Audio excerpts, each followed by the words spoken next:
En fait, on aimerait discuter avec les musulmans sunnites pour plusieurs raisons. Vraiment, il y a plusieurs raisons.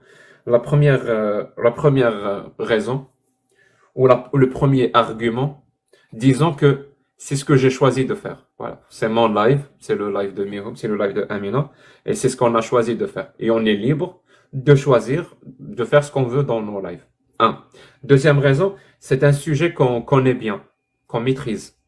Ça veut dire, je vais pas discuter avec un bouddhiste, je ne connais rien au bouddhisme.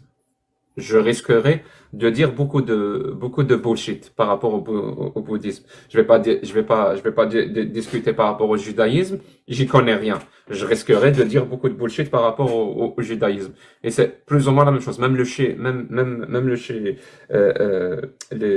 L'islam chiite, j'y connais pas grand-chose. Donc je risquerais de dire beaucoup de bullshit. Donc pour éviter ce qu'on appelle en philosophie l'ultra-crépédérianisme, donc, aller parler d'un sujet que tu ne maîtrises pas et faire des affirmations dans ce domaine-là, donc tu risques de dire beaucoup de conneries. Pour éviter ça, on va se contenter de ce qu'on connaît.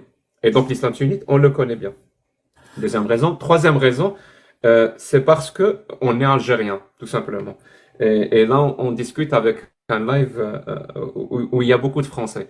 Et par rapport à l'islam, eh ben, c'est la religion qui domine le plus, ou le courant, le madhab qui domine le plus. Donc l'islam sunnite.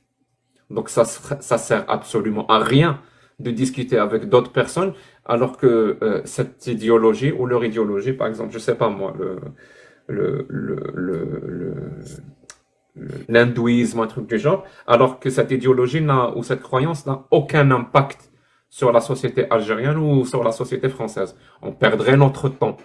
Voilà, on perdrait on va dépenser beaucoup trop d'énergie sur quelque chose qui n'a pas vraiment un impact élevé, un impact réel dans la société.